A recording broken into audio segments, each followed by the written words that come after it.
में दिल तोड़ले छोड़ी दे वाली में बम फोड़ दे बहु ससुराली में बम फोड़ दे बहु ससुराली में बम फोड़ दे बहु ससुराली में दिल तोड़ले छोड़ी दे थोड़े छी पटाखा छोड़ी लेके मोमबत्ती चल गेले छोड़ के गे हमर बाराबती जंगल लगतौ तोरा हो लाली में बम फोड़ दे बहु ससुराली में दिल तोड़ले छोड़ी दी वाली में बम फोड़ दे बहु ससुराली में बम फोड़ दे बहु ससुराली में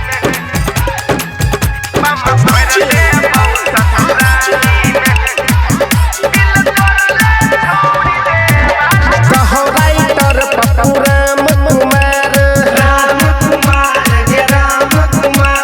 मनबच सोइया के संग त्योहार